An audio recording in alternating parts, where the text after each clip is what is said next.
The Hall of Regrettable Quotes.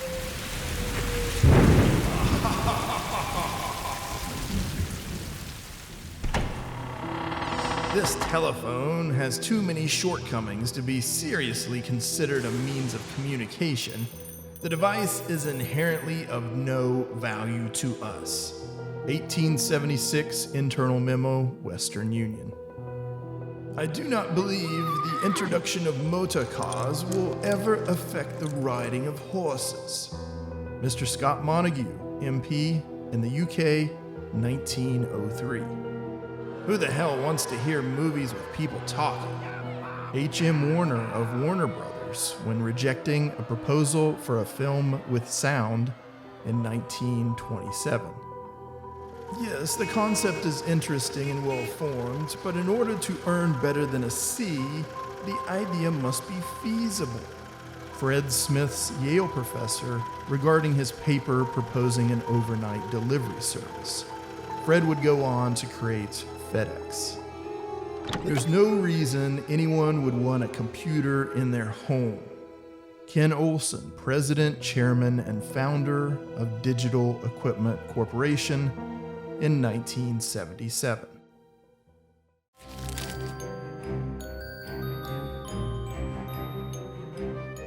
They say hindsight's 20/20, and it's easy to call out short-sightedness after the fact, but at the time, those opinions were formed with what all their market research and practical experience told them. I mean, didn't even Bill Gates say 640K memory should be enough for anybody? Well, no, he didn't, at least according to Bill Gates himself in a 1996 news column. His defense, no one involved in computers would ever say that a certain amount of memory is enough for all time, but I digress. Usually our organizations are focused on efficiency and standardization, and this tends to disincentivize anything out of the ordinary. New ideas can be faced with a gauntlet of challenges, giving it an organizational flywheel that's just not optimized for different ideas. Last episode, we talked about an innovation management process, which starts with ideas. This episode is on idea management. How do we collect them? How do we sort them? How do we prioritize them? What sorts of expectations and messaging should we provide? Let's see what wisdom our favorite corporate trainer has to say on this topic.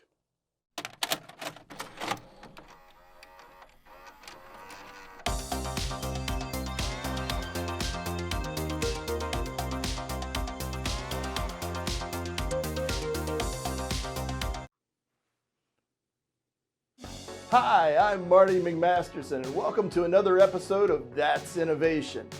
Idea management. It's one of the most important inputs in our innovation process, and an idea management system is how we can collect, track, and manage those ideas. Let's talk about some components of an idea management system. First, we'll want some way to record and keep track of our ideas. It's great to have creative jam sessions, but unless we write these things down, it's all just dust in the wind. Next, we'll want some way to evaluate and prioritize these ideas so we can focus our efforts. Some things to think about when prioritizing ideas are: does this idea align with our chosen innovation strategy? This can be as broad as routine innovation versus radical innovation, or as specific as an individual challenge or pain point. Can this idea be handled through an existing process or workflow? For example, if someone had the idea of free breakdancing lessons for all employees, that's more of an employee benefit request.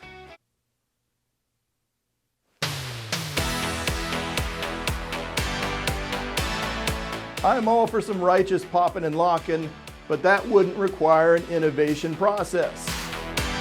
Is this idea actionable? If not, maybe it needs more clarification. Is this idea feasible? Can we realistically do this thing? Now, do be careful on this one, as many innovations may seem impossible at first. At this point, we should also identify roles and responsibilities.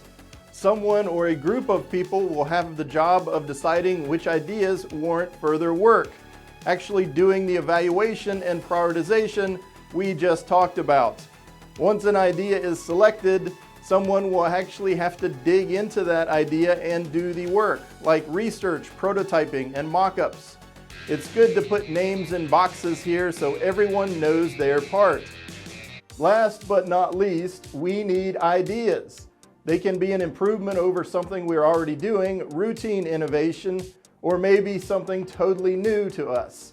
Many people have lots of ideas just based on their own experiences, and there are many techniques and tools we can use to generate ideas. Hey, I've got a great idea. How about we cover those in our next episode?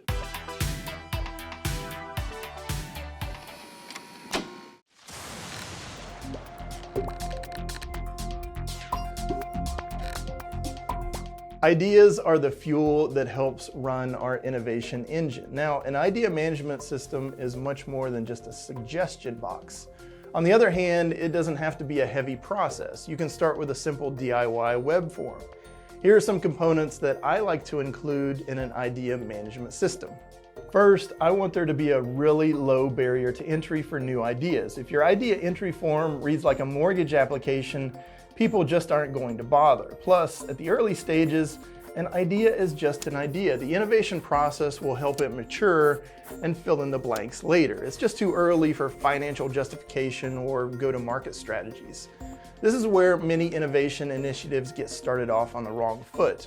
Building an intake form that tries to take in too much data up front. Keep it simple.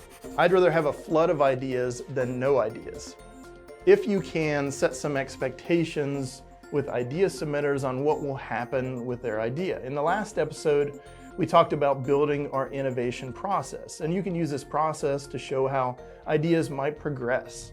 If people think their idea just went into some mysterious black hole, they'll be less likely to part with their inspiration. I like to make a running list of ideas available to all. Well, maybe not publicly available if we're collecting internal ideas, but being able to read other people's ideas might inspire more ideas.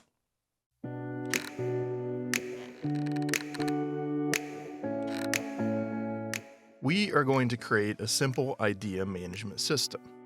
Now, there are many ways you can do this online. There are some services that specialize in this sort of thing and charge a subscription. This one is free if you happen to have a Google account.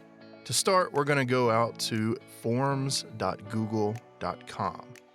Click the plus, and that creates our first form. We're going to title this one Great Idea Collection System. We're going to give it a little description here. Now we're ready to create question 1, and it's going to be really simple. What is your great idea? Google Forms tries to predict the type of question this is and recommends a response format. In this case, paragraph is the one we want. We'll add another question, who are you? And short answer works for this response. Now we can add all sorts of question types, but I like to keep it as simple and fast as possible. I'll add one more just for demo purposes. We'll use a linear scale for level of difficulty. Now, this really isn't a great question for an idea collection system, as difficulty is a relative term. What might seem impossible to one person may be really easy for another person with different skills. Now, let's get a preview of our collection form.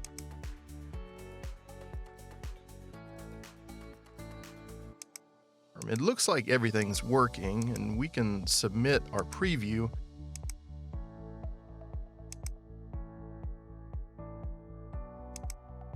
And we'll see it pop up in the responses area. We'll just delete that test one.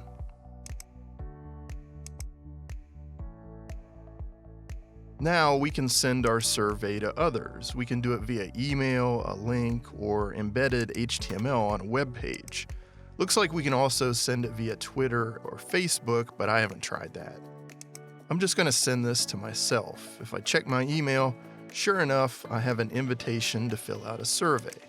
I click on the link and it takes me to the form. My idea, pizza every Friday, because I love pizza. I'm Scott, and this should be pretty easy. I can submit another idea, tacos every Tuesday. I'm still Scott, and I'll make this medium difficulty as it's sometimes hard to find a good place for tacos. If we go back to our survey, we can see we have 2 responses. Both responses were submitted by me. We can also review the submissions by question, or we can view the responses individually. We can export the results to a Google Sheet, which can then be exported to Excel if we wanted. We can also turn the survey off and not accept any new responses. And that is using Google Forms to create a simple idea collection management system.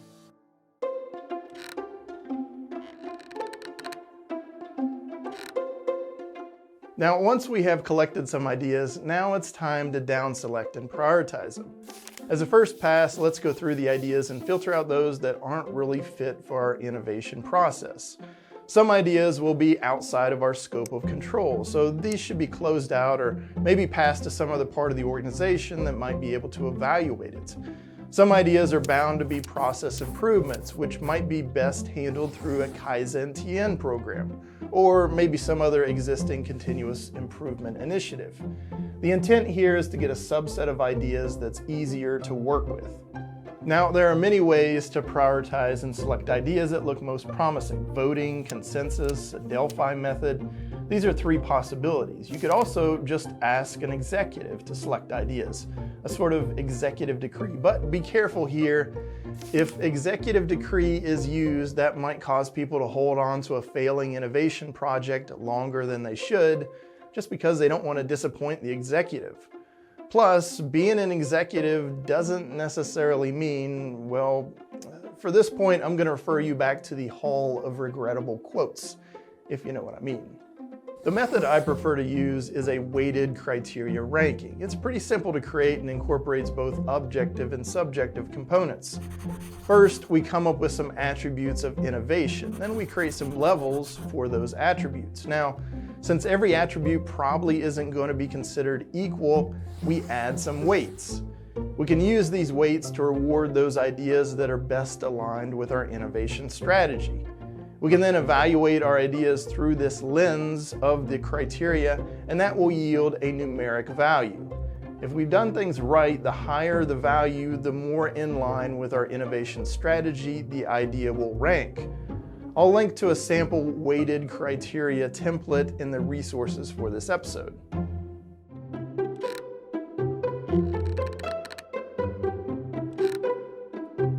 All right, all you innovators, here's your homework. How might you structure an idea management system?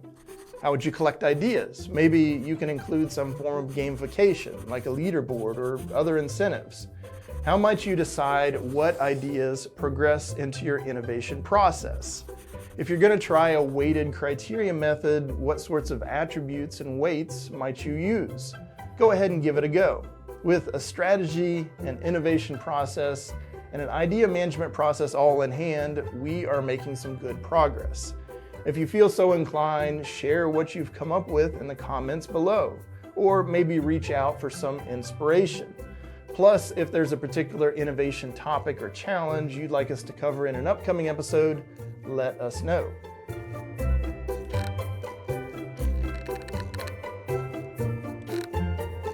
Now, just setting up an idea collection web form might bring in some ideas, but sometimes you might need to grease the wheels, so to speak.